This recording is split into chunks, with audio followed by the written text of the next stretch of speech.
Okay, so I'm sitting in a small town, Cambridge, England, which is about a 1-hour car drive north from London.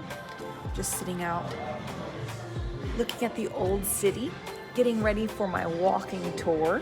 I don't know anything about the city, so let's see what we'll find out. Wow. Okay, so I started my walking tour with my lovely tour guide, Beverly. So Cambridge is 2,500 years old, and it's been invaded 4 times. First by the Romans, then by the Anglo-Saxons. Third was William the Conqueror, and around the 1200s it was invaded by students. There's always been a lot of colleges in this area.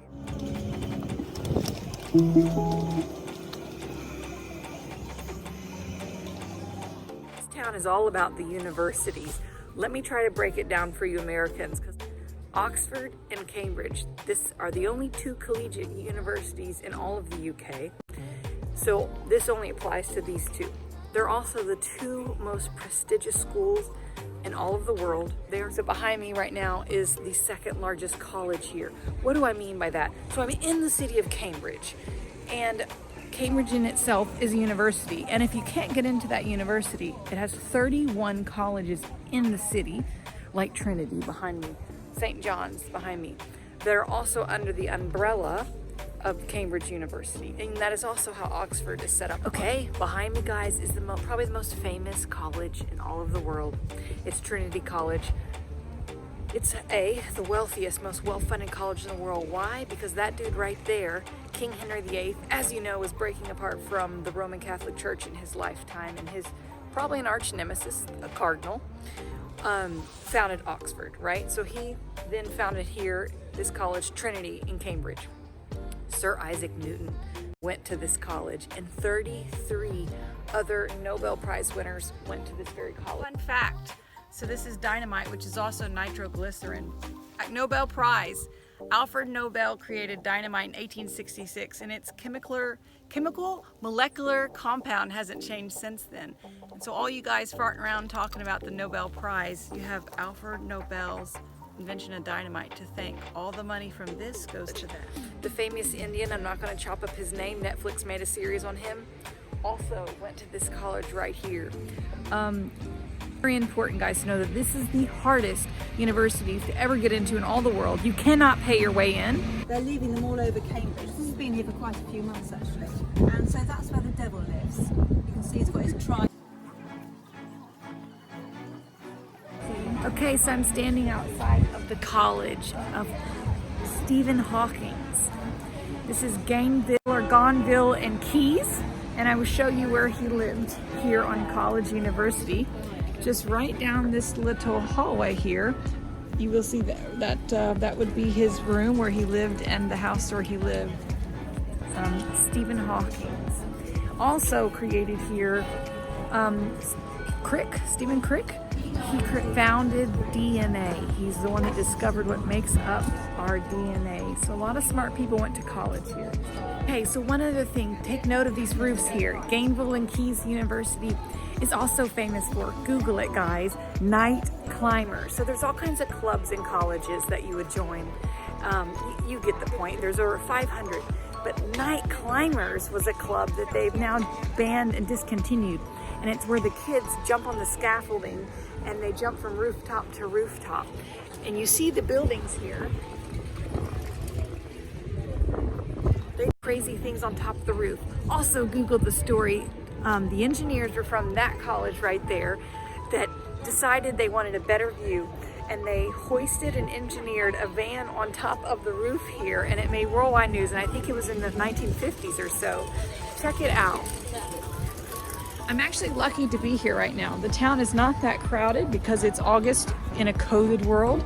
The students will not be coming back until October. So I'm here in a town with 31 colleges with no students here. So, main part of Cambridge University, St. Mary's Church across the street from the main part of Cambridge. And just take in this quaint little town. Look how cute this town is. Most expensive clock in all of the world, probably. £1 million, right here in the middle of Cambridge. It was built here. It has 23 world patents on it. It gives you the minutes, the hour, and the seconds with those blue lights. Outside one of the most visually iconic colleges here in Cambridge, which is King's College. Alex Turing went here. He was the guy that the Cumberbatch actor played in the film where he built this Enigma machine that brought World War II to an end by 2 years. And the colleges spread around Cambridge all kind of look like this. They all have some type of beautiful coat of arms. They were all founded by kings and queens. Just gorgeous. And again, top brainiacs in the world. They live behind these walls and live this lifestyle. I'm going to show you now the oldest part of the city. Behind me is the oldest building, Anglo-Saxon time, guys. Church, it's open. And then if you come in these doors, it's the most popular, oldest pub in the whole city of Cambridge, and it's called the Eagle. Notice these doors, so you could pull up your horse and carriage here, and you come into this wonderful garden. Now, what's famous about this place is the two that founded the helix, or they discovered the DNA double helix. They love eating here. One is still alive, lives in the States, and the other died. The window up top is always open right here. It's welded open because there was a fire back in the day and a little girl died, and they leave that open for her ghost, and they say if you don't leave it open that the building will catch on fire, and of course there's stories that promote that. But just look how great and cute this pub is. What's also famous about the Eagle, I forgot, I guess I should go in and look, is that it's the Royal Air Force. During World War II, a lot of the Allies, the Americans came over, and the Air Force guys, they actually stayed here. They drank quite a bit at this pub. And they took their lighters and they wrote into the ceiling, burned into the ceiling, their pilot numbers or their planes numbers or their quadrants numbers. Because back then you didn't want to write down your name because you didn't have a lot of possibility that you would live long, so you would be testing fate if you wrote your name. So their numbers are burnt into the ceiling in that little pub in here. Walk across the street with me. You've got this amazing Anglo-Saxon old church, right? And then if you come down this little walkway that I'm gonna walk you down, I'll show you one more of the colleges here.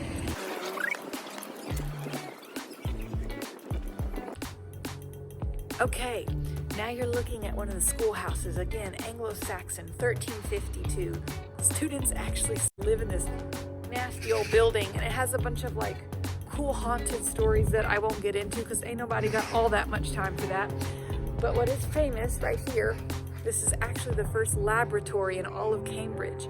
It's the Cavendish Laboratories. 22 Nobel Prize winners. Guys, the guy that invented and found the electron, the very way that everything in life works, studied here and founded it here.